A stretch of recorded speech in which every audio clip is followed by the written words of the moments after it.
बिस्मिल्लाहिर्रहमानिर्रहीम। आज हम पढ़ेंगे स्पाइनल एनेस्थीसिया। हमने प्रीवियसली जो पढ़ा था लोकल एनेस्थीसिया, इसमें हमने न्यूरो एक्सियल ब्लॉक्स पढ़े थे, सही है। इसमें फिर न्यूरो एक्सियल ब्लॉक्स में हमने दो टाइप्स पढ़े थे, spinal anaesthesia and epidural anaesthesia. तो आज हम इंशाल्लाह पढ़ेंगे स्पाइनल एनेस्थीसिया। स्पाइनल एनेस्थीसिया पढ़ाने से पहले आपको थोड़ा सा स्ट्रक्चर समझा दूँ। स्पाइनल कार्ड यहाँ पे क्या है, लेट्स सपोज स्पाइनल कार्ड है, स्पाइनल कार्ड है, और इसके बिल्कुल पास जो है pia mater, this is called pia mater.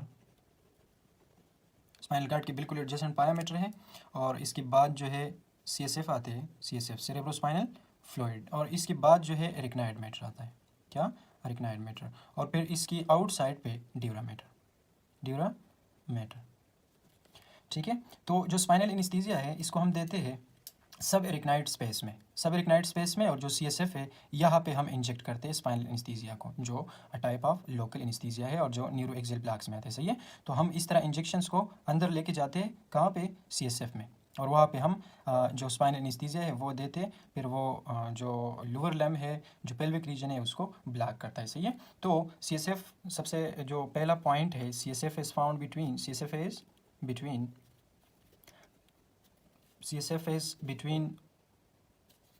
arachnoid matter and pia matter, between pia and arachnoid matter. Specially, this injection or the spinal anesthesia is given in the CSF, especially in the subarachnoid space. यहाँ पे बिल्कुल, this is called subarachnoid space. Spinal anaesthesia हमेशा याद रखना, ये जो हम देते हैं तो L4 और L5 की लेवल पे देते हैं, या L3 और L4 के लेवल पे, सही है। Because this is a safe area, there is no spinal cord, and you know that the adult spinal cord, यानी स्पाइनल कार्ड जो स्टार्ट होता है, spinal cord origin, spinal cord start from C1 and end at L1 vertebra.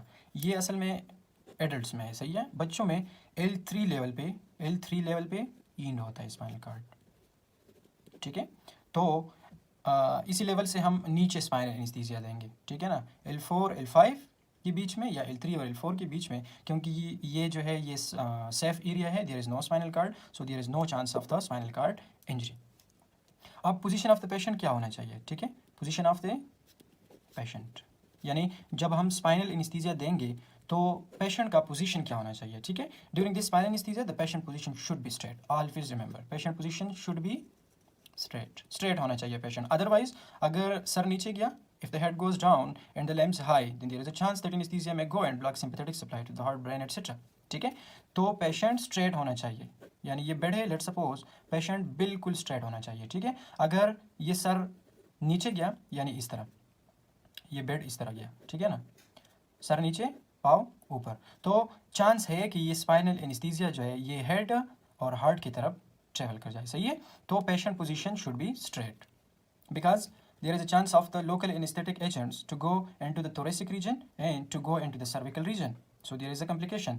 Now let's suppose if the patient if the anesthesia goes and reach the thoracic region, then this is called high spinal. There are two types of spinal, one is called high spinal, Allahu Akbar, Allahu Akbar. When the spinal anesthesia goes and reach into the thoracic vertebra, when the spinal anesthesia reach which region? Thoracic vertebra or thoracic region, then this is called high spinal. And the second one is total spinal. दूसरा क्या है? Total spinal है, ठीक है। अब इसमें जो spinal anaesthesia है, अगर वो सर्विकल वर्टेब्रा तक पहुंच जाए तो फिर इसको हम टोटल स्पाइन कहते हैं, सही है। कौन सी रीजन को? सर्विकल वर्टेब्रा तक अगर स्पाइनल एनेस्थीसिया पहुंच जाए, so there is a chance of even death, so you should take care of the patient position, ठीक है। दूसरा जो स्पाइनल एनेस्थीसिया है, इसको हम कौन सी पोजीशन में देंगे? जो always given in lateral, remember the position, lateral decubitus, left lateral decubitus position, or we can say lateral decubitus position, यानी जो पेशेंट का सर है वो इस तरह होगा, ठीक है, and back will be like this, पाव जो है ये इस तरह होंगे, ठीक है, और सर इस तरह। क्यों? ये जो स्पाइनल कार्ड है या ये जो वर्टेब्राज है, इसमें फिर इंजेक्शंस जो है वो आसानी से हो जाता है, सही है ना, at the level of L4 and L5 और at the level of L3 and L4। तो position of the patient should be lateral decubitus position. अब हमें किस तरह पता लगेगा कि L3 L4 कहाँ पे है? तो जो इलियक क्रेस्ट है ना, जो पेल्विक रीजन में इलियक क्रेस्ट है, ठीक है, यहाँ पे जो इलियक क्रेस्ट है, ये इलियक क्रेस्ट से अगर हम एक लाइन ड्रा करें, सही है, तो सेंटर पे L4 आता है, ठीक है, सेंटर पे L4 आता है। तो L4 और L5 के बीच में हम देंगे, L4 और L5 के बीच में हम स्पाइनल एनेस्थीसिया देंगे। अब सवाल ये है कि हम स्पाइनल एनेस्थीसिया को किस तरह CSF में इंजेक्ट करेंगे, सही है। तो प्रोसीजर क्या है? प्रोसीजर स्पाइनल एनेस्थीसिया हम किस तरह देंगे? सबसे पहले जो स्कैन है इसको हम पायर्स करते हैं। First one skin piercing, the second one is subcutaneous tissues plus fats piercing, ठीक है। और थर्ड वन जो है जो supraspinous ligaments and then इंटरस्पाइनस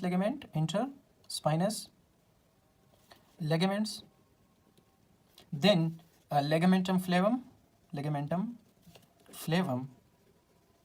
and then ligamentum flavum is inside the vertebra, ठीक है।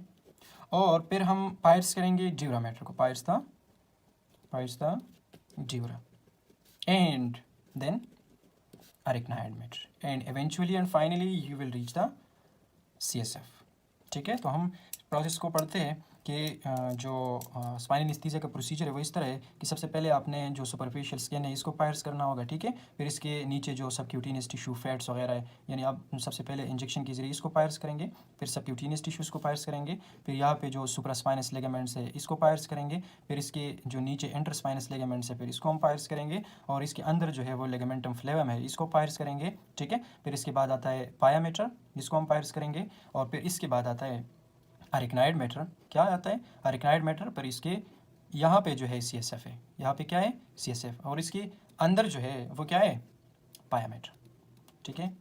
तो pierce the skin, pierce the subcutaneous tissues, then the supraspinous ligaments, then the interspinous ligaments, then the ligamentum flavum, and then pierce the dura, and then pierce the arachnoid mater, and then you will reach the CSF, okay. Advantages क्या है? Advantages of spinal anaesthesia. सबसे पहले advantage ये है कि patient will be conscious, यानी जो level of consciousness है ये मेंटेन रहेगा, ठीक है। दूसरा, less complications, there is less complications of the spinal anaesthesia plus less expensive, but the only disadvantage is the patient anxiety level is high, patient को डर लगता है, सही है ना, स्पाइनल एनेस्थीसिया से, तो ये ओनली डिसएडवांटेज है, ठीक है। फिर हम कॉन्ट्रा इंडिकेशंस पढ़ते हैं, ठीक है। कॉन्ट्रा इंडिकेशंस यानी कब हम नहीं देंगे, ठीक है। तो सबसे पहले 2 टाइप्स कॉन्ट्रा इंडिकेशंस है, एक होता है एब्सोल्यूट जो आप बिल्कुल नहीं दे सकती, ठीक है। फिर होते हैं रिलेटिव, ठीक है। एब्सोल्यूट में फिर आते हैं पेशेंट रिफ्यूजल, अगर बीमार ने इनकार किया कि मैंने नहीं लगाना, ठीक है, तो फिर आप नहीं दे सकते स्पाइनल एनेस्थेटिक्स। दूसरा सेप्सिस है, any type of bacterial infection है, आप नहीं दे सकते, ठीक है। हार्ट डिजीज़ है, कोई भी हार्ट डिजीज़ है, क्योंकि यहाँ पे हमने पढ़ा कि अगर पेशेंट का पोजीशन डिस्टर्ब हुआ और खुदा न ख्वास्ता वो स्पाइनल एनेस्थीसिया हार्ट में गया और पेशेंट ऑलरेडी क्या है? कार्डियक पैथोलॉजी है, तो फिर हम कार्डियक डिजीज़ को और भी सीवियर कर सकते हैं, ठीक है। और फोर्थ वन जो है, अगर इंट्राक्रीनियल प्रेशर हाई इंट्राक्रीनियल प्रेशर, इस तरह के पेशेंट्स में हम स्पाइनल एनेस्थीसिया नहीं दे सकते, ठीक है। रिलेटिव में आते हैं, अगर पेशेंट को कोई पेशेंट जो है वो एंटीप्लेटलेट्स थेरेपी पे है, किस पे? एंटीप्लेटलेट्स थेरेपी पे है, और इसको हम क्या देते हैं?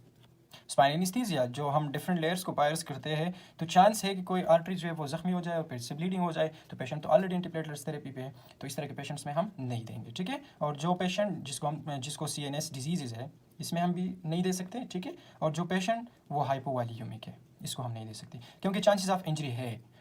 अगर कोई आर्टरी इंजर्ड हुआ और इससे ब्लीडिंग हुआ और पेशेंट ऑलरेडी हाइपोवॉल्यूमिक हो, तो फिर पेशेंट हाइपोवॉल्यूमिक शॉक में जा सकता है और इवेंचुअली डेथ भी हो सकता है, ठीक है।